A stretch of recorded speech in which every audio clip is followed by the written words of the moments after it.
Assalamualaikum warahmatullahi wabarakatuh.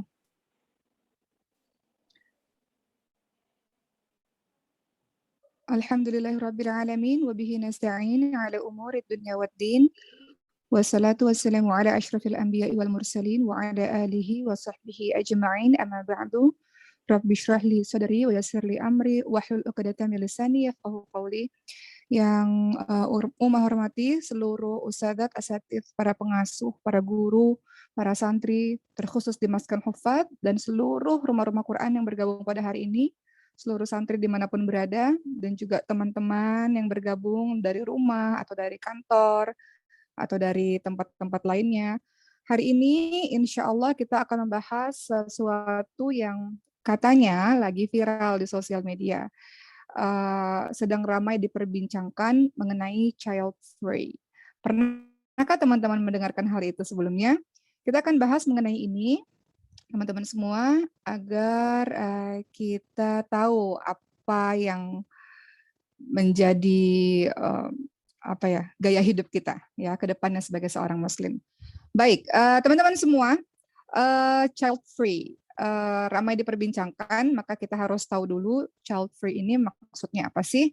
Teman-teman, child free itu istilah ini digunakan bagi orang yang sudah menikah, tapi kemudian memilih sikap untuk tidak mau memiliki anak atau tidak mau memiliki keturunan, baik anak kandung maupun anak angkat. Biasa kalau teman-teman nanti pergi ke beberapa negara, biasa ada tuh negara-negara yang memang enggan untuk memiliki anak, enggan untuk memiliki keturunan. Nah, istilah ini disebut dengan child free. Sebenarnya ini udah lama mengenai child free ini, sudah banyak komunitas yang melakukannya, tapi kemudian akhirnya menjadi booming akhir-akhir ini. Teman-teman semua, ayo kita lihat kenapa ada teman-teman yang memilih untuk child free, memilih untuk udah nikah tapi kok nggak mau punya anak. Adakah di sini? Uma cerita sebentar ya, cerita sejenak tentang pengalaman Uma sebelum Uma bahas mengenai hal yang sedang viral ini. Uma kan safari dakwah selama 1,5 tahun, hampir 2 tahun lah. Safari dakwah dari Aceh sampai Papua, dari Sabang sampai Merauke. Dan biasanya setelah ceramah selesai, biasanya banyak orang-orang yang minta doa sama-sama. Karena pada saat itu jemaahnya lagi banyak, sehingga di majelis ilmu pula, sehingga doanya insya Allah mustajab didengar oleh Allah. Nah, requestan doa itu paling banyak, salah satunya adalah banyak sekali orang-orang di luar sana yang sudah menikah bertahun-tahun atau bahkan berbelas-belas tahun tidak kunjung juga dikaruniai anak. Jadi mereka dengan cucuran air mata, mereka mengatakan saya sudah ikhtiar ke sana kemari, ingin memiliki keturunan tapi belum juga diberikan oleh Allah. Maka tolong doakan di majelis ilmu ini, semoga ada doa orang-orang solih yang diaminkan oleh para malaikat sehingga Allah kabulkan kami memiliki keturunan. Jadi banyak orang-orang di luar sana yang menginginkan keturunan. Sehingga ketika istilah child free ini semakin booming dan semakin dibicarakan di Indonesia, beberapa orang merasa terluka hatinya karena uh, beberapa orang yang sehat memilih untuk tidak punya anak, sementara kami berjuang sekali untuk bisa punya anak dan Allah belum kasih, seperti itu. Begitulah teman-teman ya, sekedar prolog. Dan sekarang Uma akan bahas dari apa alasan teman-teman di luar sana memilih untuk tidak punya anak ketika sudah menikah. Ada namanya Corinne Mayer, kalau tidak salah namanya seperti itu pelafalannya. Beliau adalah penulis asal Paris. Beliau menulis sebuah buku judulnya No Kids, 40 Reasons for Not Having Children. 40 alasan untuk nggak punya anak gitu. Dan beberapa alasannya antara lain adalah pertama masalah kesehatan, sehingga memilih untuk tidak punya anak. Ada beberapa alasan syar'i yang dibenarkan oleh Islam kalau memang tidak punya anak karena alasan tertentu, misalnya masalah kesehatan, kalau dia memiliki anak membahayakan dirinya misalnya. Ada beberapa alasan yang syar'i memang diizinkan, tapi kita lihat nih alasan-alasan lainnya. Ada orang-orang yang tidak mau punya anak karena masalah keuangan. Kemudian ada juga mereka yang memilih untuk nggak mau sama sekali punya anak karena takut kalau hamil dan melahirkan akan merugikannya. Ada juga orang seperti itu, melahirkan pas punya anak. Ada juga orang-orang yang tidak mau punya anak karena orientasi karirnya sedang bagus-bagusnya, sedang hebat-hebat punya anak, karena dunia ini sudah dilahirkan, tapi kita harus belajar mengelola finansial dalam keluarga. Ini dari tadi rekamannya kadang masuk, kadang enggak ya. Jadi Uma ulangi ya, bahwa sedikit ya, supaya rekamannya berjalan lancar karena akan ditayangkan di YouTube. Baik, teman-teman, tadi sudah Uma jelaskan kita membahas mengenai child free. Child free ini adalah istilah yang digunakan bagi orang-orang yang sudah menikah tapi tidak mau memiliki keturunan, baik anak kandung maupun anak angkat. Beberapa alasannya tadi adalah masalah kesehatan, kemudian masalah finansial, mereka merasa tidak memiliki uang atau tidak sanggup untuk menghidupi, padahal kita tahu bahwa ketika kita mengalami suatu hari nanti kendala finansial, sebenarnya bukan anaknya yang tidak mau kita hadirkan, tapi justru kita bagaimana caranya mengelola finansial keluarga agar bisa menghidupi anak tersebut. Karena banyak sekali dalil-dalil dalam Al-Quran, teman-teman sekalian, yang Allah Subhanahu wa Ta'ala menjanjikan setiap anak itu ada rezekinya. Dan Allah akan mampukan mereka. Teman-teman lihat dalam surah An-Nur ayat 32 untuk teman-teman yang khawatir dengan rezeki yang kurang ketika memiliki anak. Dalam surah An-Nur 32 Allah Subhanahu wa taala berfirman, a'udzubillahi minasyaitonir rajim, iyakunu fuqara ayughnihimullah. Ya, dan seterusnya. Jika mereka miskin, Allah akan memampukan mereka, ya. Iyakunu fuqara ayughnihimullah min fadli. Ya, jadi jika mereka miskin, Allah akan mampukan mereka dengan karunia-Nya. Dan Allah Maha luas pemberiannya, lagi Maha mengetahui. Wallahu wasi'un alim. Mau ulangin lagi sepertinya masalah tadi membacanya. A'udzubillahi minasyaitonir rajim. Iyakunu fuqara ayughnihimullahu min fadlih. Wallahu wasi'un alim. Jika mereka miskin, Allah akan memampukan mereka dengan karunia-Nya, dan Allah Maha luas pemberiannya, lagi Maha mengetahui. Ataupun dalam surah Hud ayat ke-6, Allah Subhanahu wa taala ingatkan, dan tidak ada suatu binatang melata pun di bumi melainkan Allah lah yang memberikan rezekinya. Atau dalam muttafaqun alaih, hadis Bukhari Muslim, Rasulullah Shallallahu alaihi wasallam ditanya oleh seorang sahabat namanya Ibnu Mas'ud radhiyallahu anhu, ia bertanya kepada Rasul, aku bertanya kepada Rasulullah Shallallahu alaihi wasallam, dosa apa yang paling besar? Maka Rasul menjawab, engkau menjadikan sekutu bagi Allah, alias engkau mendoakan Allah, padahal Allah lah yang menciptakanmu. Kemudian apa lagi ya Rasul? Kemudian Rasul menjawab, engkau membunuh anakmu karena takut ia akan bersama makan denganmu. Ya, maksudnya adalah takut nggak punya anak, takut dan nggak mau punya anak karena khawatir akan miskin, khawatir tidak ada rezekinya. Engkau membunuh anakmu karena takut ia akan makan bersamamu. Aku bertanya lagi, kemudian apa? Engkau berzina dengan istri tetanggamu. Jadi termasuk enggan memiliki anak ini ternyata bisa dibantah dengan beberapa dalil-dalil ini yang menunjukkan bahwa Allah akan memberikan rezeki. Dalam surah Al-An'am ayat 151 juga begitu. Allah Subhanahu wa taala berfirman, dan janganlah kamu membunuh anak-anakmu karena takut miskin. Kami akan memberikan rezeki kepadamu dan kepada mereka. Atau dalam surah Al-Isra ayat ke-31 juga firman Allah, janganlah kamu membunuh anak-anakmu karena kemiskinan. Kamilah yang akan memberikan rezeki kepada mereka dan juga kepadamu. Sesungguhnya membunuh mereka adalah sebuah dosa yang besar. Jadi di sini Allah Subhanahu wa taala memberitahu kepada kita semua bahwa setiap anak ada rezekinya, tapi tentu orang tuanya harus berusaha dengan itu. Berikutnya teman-teman sekalian, tadi salah satu alasan lainnya adalah takut akan perubahan fisik dari seorang wanita. Biasanya kalau setelah melahirkan akan berubah fisiknya. Ada wanita di luar sana yang merasa takut dengan itu sehingga memilih tidak mau punya anak atau terlalu sibuk dengan karirnya. Dan juga tadi Uma katakan overpopulation ya, permasalahan lingkungan. Jadi beberapa dari mereka di luar sana mengatakan bahwa populasi penduduk bumi ini semakin meningkat, ya, tapi tidak sejalan dengan kesehatan bumi dan ketersediaan pangan. Jadi child free dipilih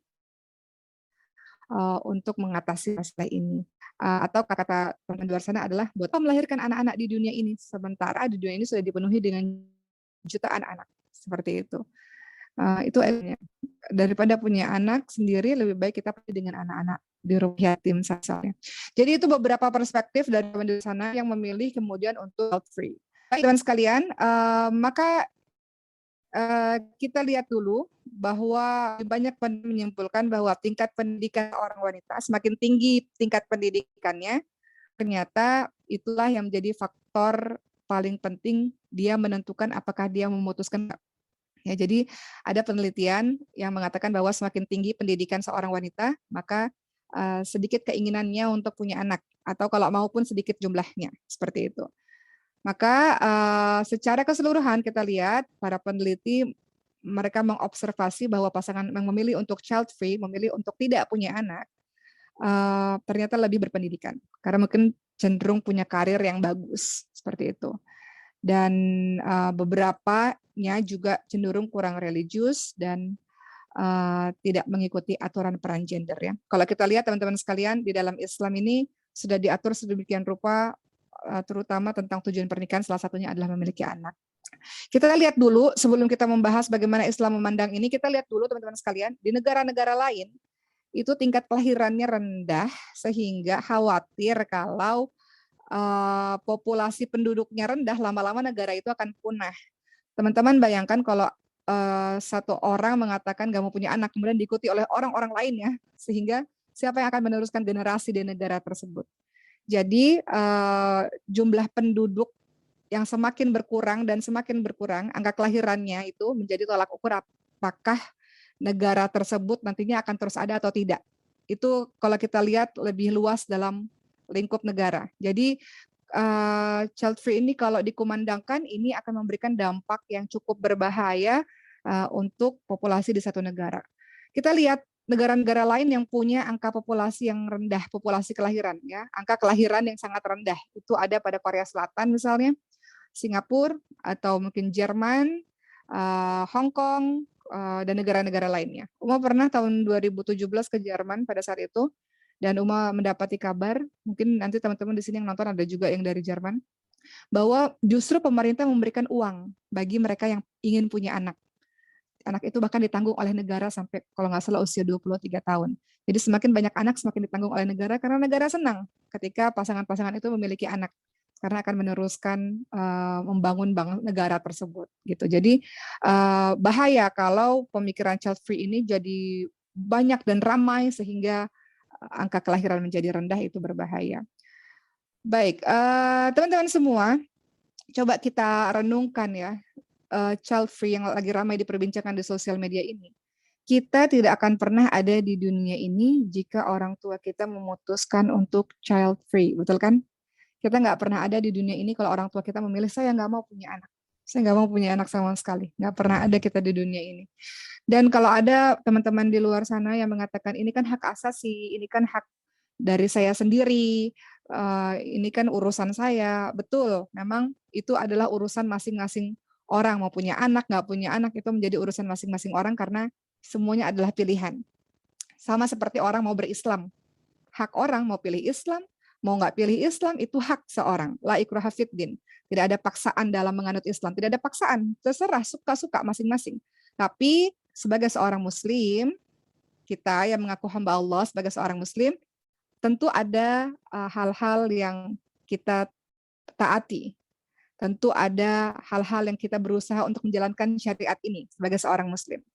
Ya, kita tahu teman-teman sekalian bahwa ternyata memiliki keturunan ini menjadi sebuah hal yang dibahas dalam agama ini, dalam Quran maupun hadis. Kita lihat ya, child free itu tidak sesuai dengan nilai-nilai Islam. Kenapa? Pertama, karena kita udah mulai pembahasan nih, child free tidak sesuai dengan nilai-nilai Islam. Orang-orang yang nggak mau punya anak setelah menikah nggak sesuai dengan nilai Islam karena pertama, tujuan menikah itu untuk mendapatkan keturunan. Untuk teman-teman yang sehat, teman-teman yang tidak ada kendala dari suami maupun istrinya. Tujuannya adalah untuk mendapatkan keturunan. Teman-teman lihat dalam surah Al-Baqarah ayat 187. Ya. Apa kata Allah Subhanahu wa taala? Allah Subhanahu wa taala berfirman, "Maka sekarang campurilah mereka dan ikutilah apa yang telah ditetapkan Allah untukmu." Apa yang telah ditetapkan Allah untukmu. Ada kalimat ma kataballahu lakum. Ma kataballahu lakum. Apa yang ditetapkan Allah untukmu. Apa maksudnya? Maka sekarang campurilah mereka dan ikutilah apa yang telah ditetapkan Allah untukmu. Apa maksudnya kata ma kataballahu lakum? Apa yang ditetapkan Allah untukmu. Apa maksudnya? Maka ulama-ulama menafsirkan ini maksudnya adalah anak. Ya, jadi dalam ayat ini, dalam surah Al-Baqarah 187, diartikan bahwa tujuan dari suami istri yang sudah menikah, kemudian berhubungan, maka salah satu tujuannya adalah untuk meraih keturunan. Ya. Itulah kenapa alasan untuk orang menikah, salah satu alasannya adalah untuk mendapatkan keturunan, karena kita lagi-lagi tahu bahwa Rasulullah Shallallahu Alaihi Wasallam bangga pada umatnya yang banyak di hari kiamat. Kemudian yang kedua, child free itu tidak sesuai dengan nilai Islam karena berlawanan dengan fitrahnya manusia. Fitrahnya manusia itu, teman-teman sekalian, adalah ketika menikah dia ingin memiliki keturunan. Makanya dalam surah dalam surah Ali Imran ayat ke-14 ada kalimat a'udzu billahi minasyaitonir rajim zuyina lin-nasi hubbus syahawati minan nisa wal banin wal qanatiril muqantarah dan seterusnya. Dijadikan indah pada pandangan manusia kecintaan pada apa-apa yang diingini. Jadi semua orang-orang tuh cinta pada hal ini. Itu apa? Wanita-wanita atau lawan jenis ya, wanita-wanita, anak-anak, harta yang banyak, tuh semua orang suka. Dijadikan indah pada pandangan manusia kecintaan kepada apa-apa yang diingini, yaitu wanita-wanita. Laki-laki sukanya wanita, wanita sukanya perempuan misalnya. Kemudian anak-anak dan harta-harta yang banyak. Jadi child free tidak sesuai dengan nilai Islam karena dia melawan fitrahnya manusia. Fitrahnya manusia itu adalah, dan kebahagiaannya dari orang tua adalah memiliki anak. Ya, kita lihat teman-teman sekalian, di Al-Quran juga banyak dibahas bagaimana para nabi itu belum dikaruniai anak. Dan kemudian sampai berumur tua dan kemudian senantiasa berdoa. Lihat doanya Nabi Zakaria alaihi salam dalam surah Al-Anbiya 89. Rabbila tadarni fardan wa anta khairul warithin. Ya, kalau nggak salah itu doanya. Ya. Ya, dalam surah Al-Anbiya ayat ke-89.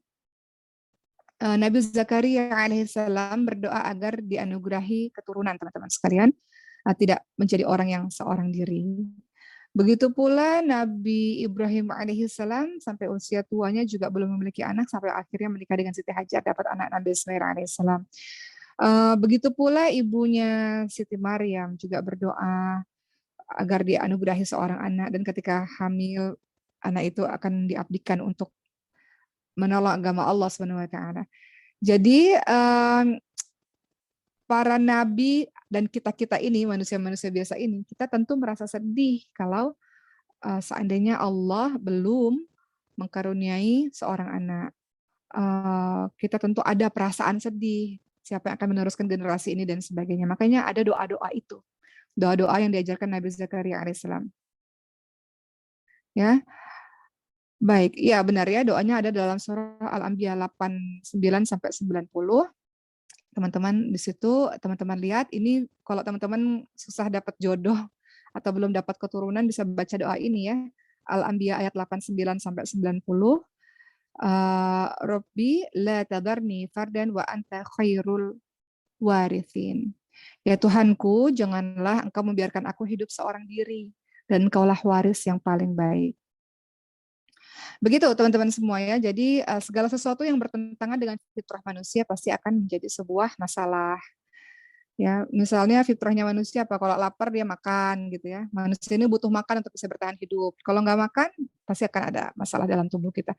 Jadi begitu pula dengan pernikahan. Salah satu tujuan pernikahan adalah kalau dia sehat, tidak ada kendala apapun, fitrahnya manusia adalah memiliki keturunan. Jadi sesuatu yang jadinya agak berbeda kalau tidak mau memiliki keturunan sama sekali. Baik, kita lihat bagaimana pendapatnya Ibnul Qayyim al-Jauziyah. Beliau mengatakan, menjaga keberlangsungan jenis manusia dan melahirkan keturunan yang salih adalah tujuan pernikahan. Alasan ini menjadi alasan yang disyariatkannya pernikahan. Karena tidak mungkin terbayang adanya anak salih tanpa pernikahan, sehingga menikah adalah sebab yang menjadi perantaranya. Ya, jadi Ibnu Qayyim al-Jauziyah mengatakan bahwa tujuan pernikahan adalah menjaga keberlangsungan jenis manusia. Yang ketiga, child free tidak orang-orang yang memilih child free harus hati-hati karena sebenarnya orang-orang yang memiliki anak setelah dia menikah, yang ketiga adalah itu adalah sebuah ibadah. Punya anak itu sebuah ibadah dari berbagai sisi. Pertama, kita beribadah kepada Allah Subhanahu wa taala. Ketika Allah anugerahi anak, maka kita berusaha untuk mencari ridha Allah. dengan menghasilkan keturunan. Kedua, kita ingin mengikuti apa yang dicontohkan oleh Rasulullah Shallallahu Alaihi Wasallam bahwa Nabi Muhammad itu senang dengan populasi manusia yang banyak, senang dengan keturunan yang banyak. Dari hadis riwayat Ibnu Hibban disebutkan Anas bin Malik radhiyallahu anhu berkata Rasulullah Shallallahu Alaihi Wasallam memerintahkan untuk menikah dan melarang keras untuk membujang. Sehingga kalau teman-teman merasa sudah siap lahir batin, maka jangan berlama-lama untuk menyendiri.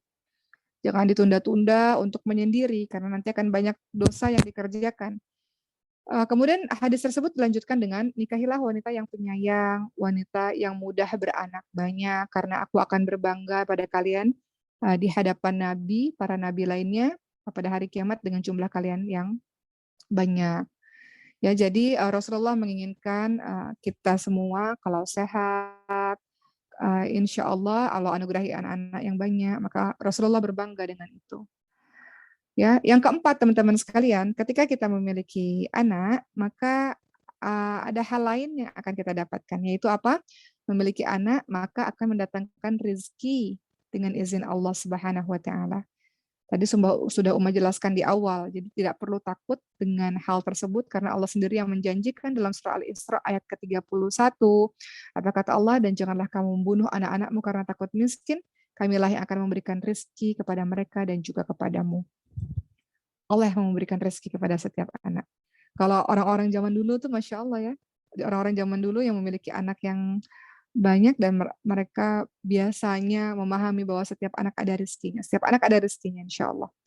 Jadi dalam ayat ini teman-teman sekalian, dalam ayat yang tadi kita baca dalam surah Al-Isra ayat 31, Allah menjamin rezeki setiap anak yang telah dilahirkan.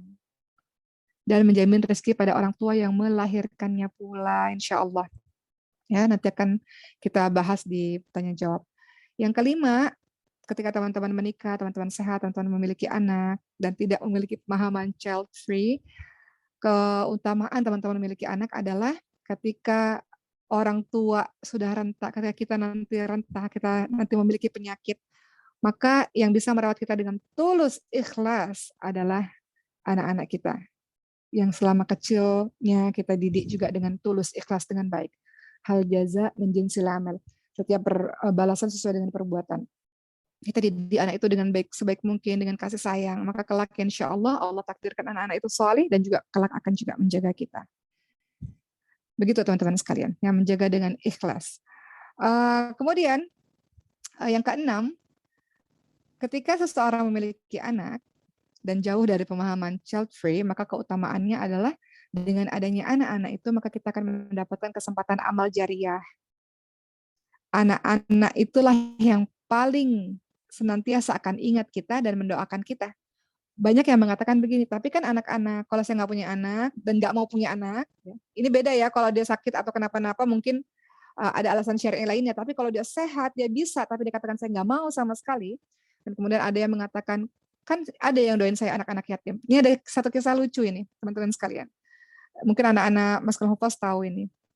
Salah seorang ustadz ya datang ke tempat kita ke Masjidil Hufaz, kemudian beliau cerita, saya ini kan seorang qori, penghafal Quran. Kerjaannya setiap ada orang yang mati, kata beliau, ada orang yang meninggal, kami nih anak-anak qori ini, anak-anak penghafal Quran ini dibawa untuk bacain tahlilan atau untuk bacain Quran.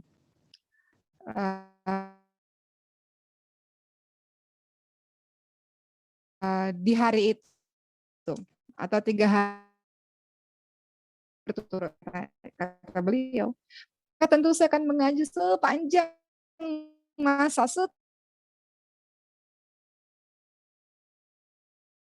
seterusnya karena saya ngaji, tetap ikhlas mengaji, membacakan Al-Quran. Tapi kan hanya di saat itu saja. Tapi kalau ayah saya sendiri tentu berbeda. Pasti saya akan banyak membaca Al-Quran. Begitu katanya. Jadi di sini kita lihat teman-teman sekalian, kalau Allah anugerahkan kita setelah kita menikah, kemudian kita mendapatkan keturunan, maka insya Allah dengan adanya anak, kita akan mendapatkan kesempatan amal jariah. Ya, bisa jadi nantinya kita kedudukan yang tinggi dan semakin tinggi, dan kita bertanya-tanya, kenapa ini derajat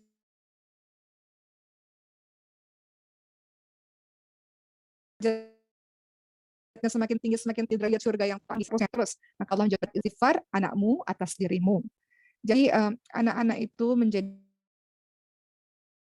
penolong kita. Salah satunya adalah di akhirat Allah Subhanahu wa taala. Ya, jadi mudah-mudahan teman-teman semua walaupun ada apa ya istilah ini yang sedang booming, tapi insya Allah kita sebagai seorang Muslim kita mengikuti apa yang telah diajarkan oleh Allah dan Rasul-Nya. Begitu teman-teman teman-teman semua, kemudian kita juga ingat dari Rasulullah SAW dari Abu Hurairah radhiyallahu anhu, Rasul bersabda, jika seorang meninggal dunia maka terputuslah amalnya kecuali 3 hal, yaitu sedekah jariah, ilmu yang bermanfaat, dan doa anak yang soleh. Jadi mudah-mudahan semua dari kita insya Allah memiliki pemahaman yang kalau sudah menikah dan insya Allah sehat semuanya, maka memiliki keturunan adalah hal yang kita patut syukuri kalau Allah berikan amanah itu. Ya. Ingat tadi bahwa jika tidak ada kita tidak ada di dunia ini jika orang tua kita semuanya memutuskan untuk child free. Begitu teman-teman semua, dan tentu saja kerugian dari setiap orang punya pendapatnya masing-masing, tapi kita lihat ada kerugian juga yang dimiliki oleh teman-teman yang memilih untuk tidak memiliki keturunan. Pertama adalah silsilah keluarganya akan terputus.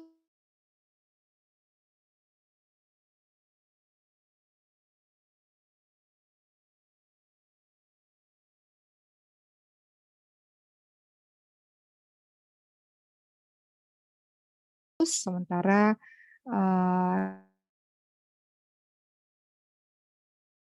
ini kita punya hutang akan menagihnya. Kemudian ketahuilah teman-teman semua bahwa dengan bertambahnya usia, kalau teman-teman pergi tuh ke panti jompo misalnya, coba ngobrol sama mereka bapak dan ibu yang ada di sana, nenek kakek yang ada di sana. Biasanya orang yang bertambah usia itu punya gangguan psikologis, yaitu kesepian. Ya, ada perasaan kesepian yang semakin berkembang. Kalau adanya keturunan, maka insya Allah rasa kesepian itu, apalagi dengan darah daging sendiri, maka insya Allah rasa kesepian itu dapat teratasi. Juga teman-teman sekalian, tentu saja mereka yang memilih untuk child free tidak mengikuti tuntunan Rasulullah SAW untuk memiliki keturunan, padahal dia mampu, padahal Rasul menginginkan yang banyak, dan kemudian tidak merasakan kesempatan untuk mendapatkan qurrata a'yun. Qurrata a'yun. Qurrata a'yun dalam surah Al-Furqan ayat 74, teman-teman biasanya akan berdoa, Rabbana hablana min azwajina wa dzurriyyatina qurrata a'yun waj'alna lil muttaqina imama. Dalam surah Al-Furqan ayat 74, ya Allah anugerahkanlah kami, istri-istri kami, dan keturunan kami menjadi penyujuk mata, penyejuk hati, penyenang hati bagi kami. Jadi kalau child free tidak memiliki kesempatan untuk mendapatkan qurrata a'yun ini, karena qurrata a'yun ini dari pasangan dan juga dari keturunan kita. Seperti itu.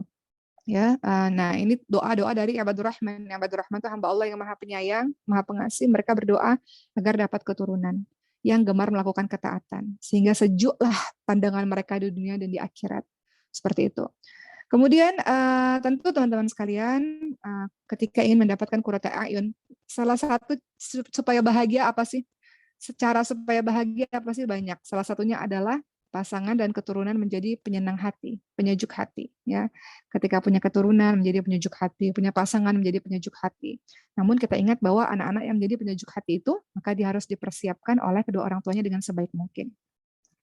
Yaitu persiapan untuk dia kenal dengan Robnya, untuk dia tahu pada Robnya, untuk jadi rohnya kepada Allah Subhanahu wa taala.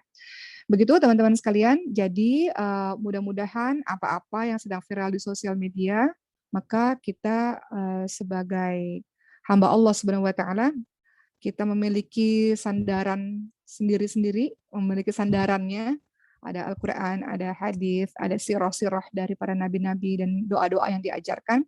Maka mudah-mudahan teman-teman semua, insya Allah teman-teman dianugerahi pasangan yang baik, dan ketika ta'aruf itu perlu disampaikan permasalahan mengenai rencana anak ini teman-teman sekalian ya, mengenai anak, visi misinya nanti akan seperti apa. Setelah itu teman-teman menikah, kalau Allah takdirkan teman-teman mendapatkan keturunan, maka bersyukur kepada Allah dengan cara mendidik anak itu dengan sebaik-baiknya. Karena di luar sana banyak orang-orang yang ingin sekali menunggu bertahun-tahun untuk punya anak, tapi juga Allah belum karuniai sampai hari ini. Sehingga untuk teman-teman semua, bagi teman-teman yang menikah dan kemudian dikaruniai anak, maka bersyukurlah kepada Allah, jadilah ibu yang baik, ibu yang pandai, ibu yang mempelajari banyak ilmu parenting. Dalam Al-Quran banyak sekali ilmu parenting. Sudah Uma jelaskan ya dalam surah Ali Imran 35 sampai 37 itu ilmu parenting. As-Saffat, parentingnya Nabi Ibrahim alaihissalam kepada Ismail alaihissalam dalam surah As-Saffat 100 sampai 111, dalam surah Luqman ayat ke-13 sampai ke-19 itu semuanya adalah pola parenting. Jadi teman-teman semua, bagi teman-teman yang belum menikah maupun yang sudah menikah, persiapkan diri dengan sebaik-baiknya untuk mendidik anak-anak itu sebagai bentuk rasa syukur kepada Allah Subhanahu wa taala. Karena Allah anugerahi, Allah percaya, Allah amanahkan anak-anak suci yang bersih itu kepada diri teman-teman semua. Namun di satu sisi ada yang Allah uji sampai hari ini belum punya keturunan, semoga Allah anugerahi kesabaran. Sering Uma dengar teman-teman sekalian, teman-teman di sosial media mengatakan rasanya sakit hati ini ketika melihat ada orang-orang yang memposting gambar test pack saja ya, yang menandakan hamil, sakit hati ini. Karena saya sudah berjuang, saya juga belum dapat begitu. Jadi banyak orang-orang yang berjuang di luar sana tapi belum dapat, maka amalkanlah doa dalam surah Al-Anbiya 89 tadi, doanya Nabi Zakaria alaihissalam, dan jangan lupa banyak beristighfar dalam surah Nuh ayat 10 sampai ke-12. Banyak beristighfar itu salah satunya akan membuat Allah Subhanahu wa taala membuat kita memiliki keturunan dan memberikan rezeki, menurunkan air ya, menurunkan hujan adalah dengan banyak beristighfar. Adapun teman-teman yang memang secara kesehatan tidak mungkin untuk mendapatkan keturunan, maka insya Allah mendapatkan keturunan adalah salah satu tujuan menikah. Masih banyak tujuan-tujuan lainnya. Mungkin Allah SWT mempersiapkan diri teman-teman untuk lebih bermanfaat bagi umat. Saya punya banyak teman-teman sekalian yang memang orang ini tidak bisa mengandung dan tidak bisa melahirkan, ya, tidak memiliki keturunan. Maka ternyata Allah takdirkan dia menjadi orang yang sangat bermanfaat untuk orang lain. Allah jadikan dia sebagai seorang aktivis yang banyak membantu, relawan yang banyak membantu orang lain. Mungkin itu hikmahnya. Setiap orang punya ujiannya masing-masing. Yang jelas adalah semua takdir Allah adalah baik. Maka perhatikan surah Al-Baqarah 216. A'udzu billahi minasyaitonir rajim. Wa asa an takrahu syai'an wa huwa khairul lakum wa asa an tuhibbu syai'an wa huwa syarrul lakum. Wallahu ya'lamu wa antum la ta'lamun. Boleh jadi apa yang kamu tidak suka, maka itulah yang paling baik untukmu.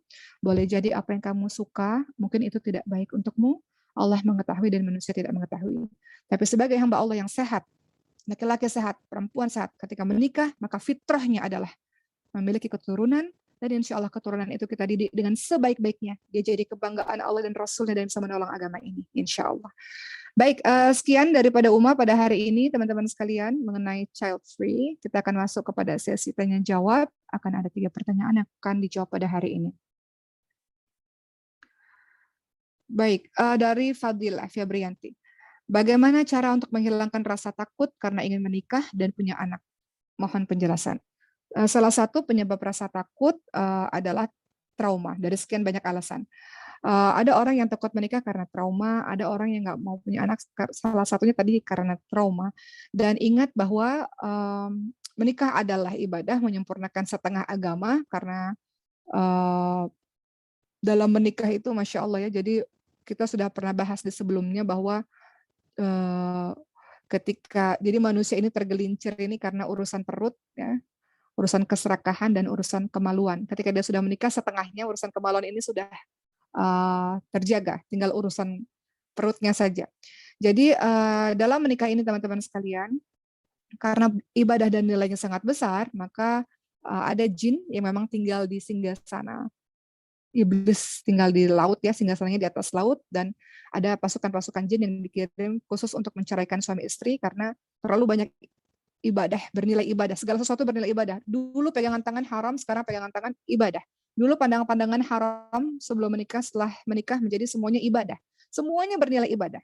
Jadi syaitan tidak suka, makanya dia bisikan was-was, jangan nikah, jangan nikah. Nah, ketika engkau tidak menikah, fitrahmu adalah suka kan dengan seseorang. Nah, ketika tidak menikah, suka dengan seseorang, apa yang biasanya dilakukan? Ya, biasanya nanti akan berpacaran dan sebagainya. Dan itulah yang disukai oleh syaitan. Sehingga udah nggak usah nikah. Toh semuanya bisa didapatkan sebelum menikah, begitu ya. Bisikan dari syaitan. Jadi takut itu pertama karena trauma, maka obati trauma itu bahwa ada orang begini nih teman-teman sekalian. Ini mau cerita sedikit. Jadi hari ini agak banyak cerita pengalaman-pengalaman orang ya.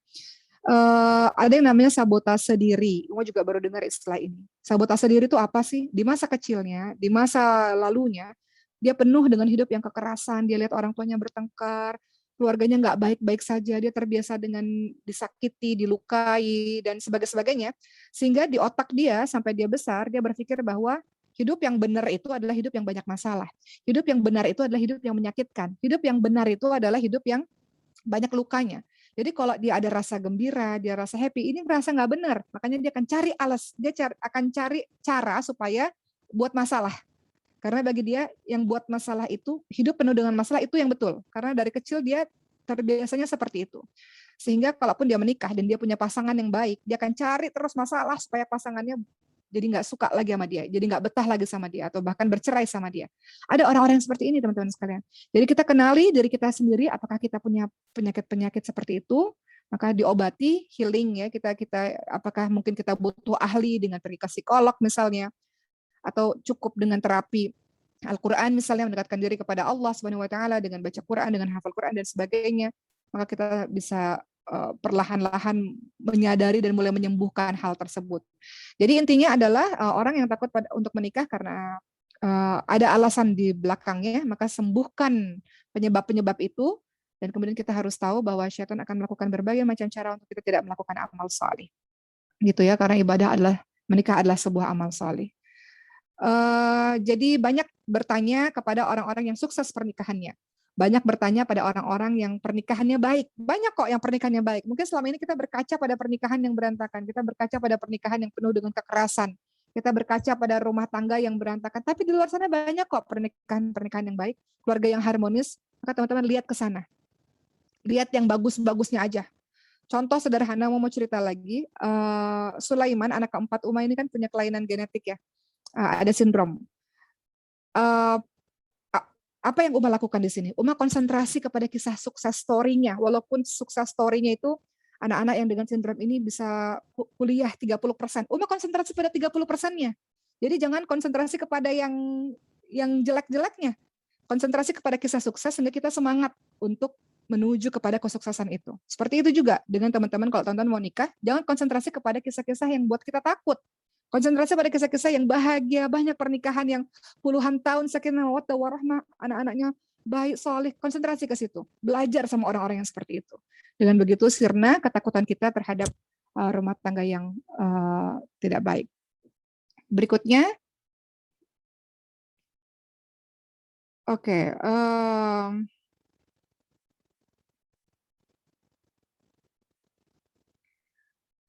Baik, teman-teman sekalian dari IMAS. Bagaimana kalau memilih tidak punya anak tapi mengadopsi anak? Karena alasannya lebih bermanfaat kita menjaga anak-anak yang sudah ada, yang ditelantarkan, atau yang sudah tidak punya orang tua. Oke. Bagaimana apabila dia memilih child free, nggak mau punya anak, karena merasa banyak anak-anak di luar sana yang ditelantarkan? Baik, tentu pertama, bagus. Kalau bisa memang semua orang berpikiran untuk mengambil atau mendidik atau membimbing, membiayai seluruh anak-anak yatim di luar sana. Itu bagus, Masya Allah. Tapi tentu saja kalau engkau diberikan fisik yang sehat oleh Allah Subhanahu wa taala, dikasih rahim yang sehat, suamimu pun sehat, tidak ada kendala apapun, maka memiliki anak itu memiliki banyak manfaat. Dari rahimmu sendiri itu memiliki banyak manfaat. Seperti yang sudah kita bahas tadi. Salah satunya bisa menjadi pengikat antara suami dan istri. Anak itu menjadi pengikat cinta antara suami dan istri. Anak yang lahir dari rahim kita sendiri tentu memiliki ikatan yang lebih kuat dibanding anak-anak yang lain. Mungkin seperti itu. Kalau teman-teman merasakan, kan gini, semakin besar pengorbanan kita, maka semakin kita terikat dengan hal itu. Contoh, teman-teman mengandung, pengorbanannya besar, teman-teman hamil, teman-teman berkorban luar biasa, teman-teman hamil itu berat. Makanya dalam surah Luqman ayat ke-14 dikatakan hamil berat yang bertambah-tambah. Hamil itu susah. Pengorbanan kita besar di situ. Melahirkan juga susah. Melahirkan itu mempertaruhkan nyawa. Pengorbanan kita besar di situ. Semakin besar pengorbanan kita, semakin kita akan terikat dengan hal itu, dengan orang tersebut. Itu rasanya. Jadi kalau teman-teman memiliki anak yang teman-teman lahirkan dengan penuh pengorbanan, tentu secara fitrahnya teman-teman akan merasakan lebih terikat dengan anak tersebut. Sehingga dengan begitu ada bonding yang lebih dalam dengan anak tersebut. Ya, apapun bahasa psikologinya ya, bukan orang psikologi, tapi yang jelas semakin berat pengorbanan kita akan semakin terikat dengan orang tersebut.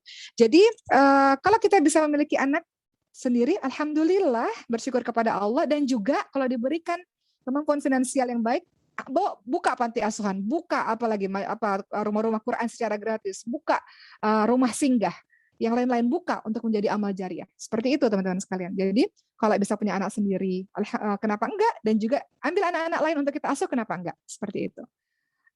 Jadi jangan menjadikan alasan bahwa saya nggak mau punya anak karena banyak anak terlantar.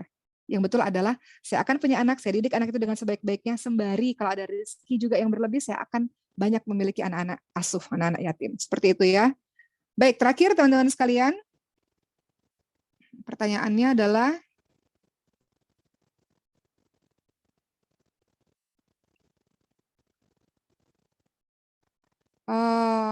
baik. Dari Bunga Ria Kaltim. Apa hukumnya seorang wanita bekerja di luar namun sudah mendapatkan izin suami? Apakah ia termasuk zalim kepada anak dan keluarganya? Kemudian yang kedua, jika seorang anak keluarga kita yang murtad, apakah yang paling baik yang kita lakukan? Oke, ini agak melenceng sedikit ya temanya. Untuk wanita bekerja, teman-teman di luar sana, teman-teman yang sedang ada di Mas Kampus atau dimanapun, bagaimana wanita bekerja, kita sudah pernah bahas di pembahasan sebelumnya. Sebetulnya wanita bekerja, oke, kita lihat fitrahnya, perempuan dalam surah Al-Ahzab ayat 33, waqarna fi buyutikunna, wanita paling baik berada di rumahnya sendiri. Boleh nggak keluar rumah? Boleh, kalau urusan-urusan yang syar'i. Setelah selesai urusan, cepat kembali pulang, jangan keliaran, nongkrong-nongkrong nggak jelas. Laki-laki fitrahnya adalah mencari nafkah. Dia pemberi nafkah dalam surah An-Nisa 34. A'udzubillahi minasyaitonirrajim. Ar-rijalu qawwamuna 'ala nisa'i bima faddalallahu ba'dahum 'ala ba'd wa bima anfaqu min amwalihim. Laki-laki punya tugas untuk mencari nafkah, makanya dia banyak di luar rumah. Sebetulnya seperti itu. Tapi kalau perempuan sudah mendapatkan izin restu dari suami, bolehkah dia bekerja? Ya silahkan saja. Boleh kok wanita bekerja? Banyak kok wanita bekerja di zamannya Rasul, banyak sekali. Ada siapa, Siti Khadijah sebagai pedagang, ada make up ya, pengrias pengantin Ummu Salim binti Milhan kalau tak salah namanya, juga orang yang bekerja. Kemudian istri Rasulullah Zainab radhiyallahu anha, Bunda Zainab radhiyallahu anha juga menyamak kulit binatang, juga bekerja. Siti Aisyah radhiyallahu anha, beliau mengajar. Jadi banyak profesi-profesi yang bisa dikerjakan, tapi pasti ada adab-adabnya. Pertama, izin dapatkan dari suami kalau sudah menikah. Kalau belum menikah, dapat izin dari keluarga, ayah, ibu, orang tua. Kemudian kedua, menutup aurat dengan baik. Ketiga, tidak ikhtilat, tidak campur baur. Keempat, tidak kholwat, tidak berdua-duaan. Kemudian yang kelima, menjaga adab-adab, yaitu jangan melembut-lembutkan suara sehingga ada orang yang punya penyakit hati berkeinginan terhadapmu. Kemudian jaga pandangannya dalam surah Nur surah An-Nur ayat ke 30-31. Qulil mu'minat yaghdudna min absarihim wa yahfadna furujahum. Katakan pada perempuan beriman, jaga pandangan dan jaga kemaluan. Jadi ada adab-adabnya. Teman-teman bisa melakukan aktivitas tapi sesuai dengan adab-adabnya. Seperti itu. Kemudian pertanyaan yang terakhir tadi, bagaimana bila ada salah satu anggota keluarga yang murtad atau yang mulai meninggalkan Allah? Mungkin ada sebagian dari sini, banyak anak-anak Quran di sini yang punya keluarga juga tidak dekat pada Allah, jauh daripada Allah, nggak pernah sholat, sementara anaknya seorang penghafal Quran ya. Maka apa yang harus dilakukan? Pertama adalah doakan teman-teman sekalian. Seorang muslim punya senjata yaitu doa. Doakan agar orang yang kita cinta itu mendapatkan hidayah Allah. Tugas kita adalah berdoa tiada henti dan tentu saja dakwah ilallah. Tapi kita ingat kisahnya Nabi Ibrahim alaihissalam, dakwah kepada ayahnya Azar, ayahnya tetap tidak memeluk, tidak mencintai Allah, tidak beribadah kepada Allah. Kita ingat Nabi Nuh alaihissalam, punya ayah yang saleh, juga mengingatkan terus-menerus dan berdoa terus-menerus, tapi anaknya juga tidak mau taat kepada Allah Subhanahu wa taala. Istri Nabi Lut alaihissalam, Nabi Lut alaihissalam, suami yang saleh, tapi juga istrinya tidak mau taat kepada Allah Subhanahu wa taala. Habil Qabil juga begitu. Habil mengingatkan saudaranya Qabil, tapi Qabil juga berbuat keburukan. Jadi tugas kita adalah menasihati dan mendoakan. Adapun hidayah adalah mutlak milik Allah Subhanahu wa taala. Itu mutlak urusannya Allah. Tapi tugas teman-teman semua yang Allah kasih nikmat, teman-teman semua yang ada di sini, teman-teman diberikan nikmat oleh Allah, nikmat iman, nikmat Islam, diberikan nikmat ibadahnya jadi nikmat iman, nikmat Islam itu salah satunya terlihat ketika teman-teman sedang beribadah dan teman-teman menikmati ibadah itu. Nggak semua orang mengalami itu. Maka itu sebuah kenikmatan yang harus teman-teman syukuri. Dan teman-teman, dakwah itu apa sih? Dakwah itu cinta. Kita mau orang-orang kembali kepada Allah karena kita cinta kepadanya. Makanya dakwah nggak bisa sulap. Berapa kali mau bilang dakwah itu nggak bisa sulap. Kita nggak bisa rubah orang sekejap mata. Kecuali Allah yang menjadikannya begitu. Tapi dakwah itu memiliki kesabaran tanpa batas untuk senantiasa mendoakan dan mengingatkannya perlahan-lahan. Bukan secara keras, perlahan-lahan. Menjadi temannya terlebih dahulu. Uma pernah cerita juga, kali ini Uma ingin menceritakan kembali bagaimana pada tahun 2011, Uma bersama teman-teman lainnya kita dakwah di Lapas Wanita Tangerang. Ada banyak kasus di sana, paling banyak kasus narkoba, ada juga kasus pembunuhan, atau kasus yang lain-lain banyak. Tentu dakwahnya juga nggak bisa secara secara keras, tidak mungkin. Walaupun kita tahu siapa yang kita hadapi di depan gitu ya. Tapi dakwah secara perlahan-lahan. Maka dengan dakwah perlahan-lahan, maka dakwah itu akan masuk ke dalam hatinya, perlahan-lahan dia dengarkan, masuk ke relung hatinya, dia pikirkan. Dan yang penting kita sabar dalam mendampingi. Insya Allah, mudah-mudahan dengan hidayah Allah, orang tersebut bisa kembali ke jalan Allah Subhanahu wa Ta'ala. Mungkin begitu. Dan insya Allah dengan amal soleh yang teman-teman kerjakan, maka jadilah orang-orang baik, nasihat untuk diri sendiri, jadilah orang-orang baik. Karena kita bisa berdoa kepada Allah, salah satunya dengan perantara amal baik kita, perantara amal soleh kita. Teman-teman hafal Quran dengan kesungguhan hati itu bisa menjadi perantara doa teman-teman didengarkan oleh Allah saat teman-teman sulit. Begitu pula teman-teman yang suka sedekah, teman-teman yang suka memberikan makanan pada tetangga, atau memberi makanan pada kucing, atau teman-teman punya amal soleh apapun, itu bisa menjadi perantara tawasul, perantara doa teman-teman dikabulkan oleh Allah melewati amal soleh teman-teman sendiri. Begitu. Begitu ya teman-teman semua. Jadi mudah-mudahan hari ini ada perspektif baru dari kita semua bahwa ada hal yang sedang diperbincangkan di sosial media. Orang memilih jalan itu haknya, tidak ada paksaan dalam beragama ini, tidak ada paksaan dalam memilih, itu hak masing-masing orang. Tapi sebagai seorang muslim, maka kita punya pandangan sendiri terhadap child free ini. Mudah-mudahan bermanfaat. Insya Allah Jumat depan kita bertemu lagi dengan tema-tema yang berbeda. Tolong disertakan di kolom chat mau tema-tema tentang apa, supaya kita bisa bahas di Jumat depan. Terima kasih. Assalamualaikum warahmatullahi wabarakatuh.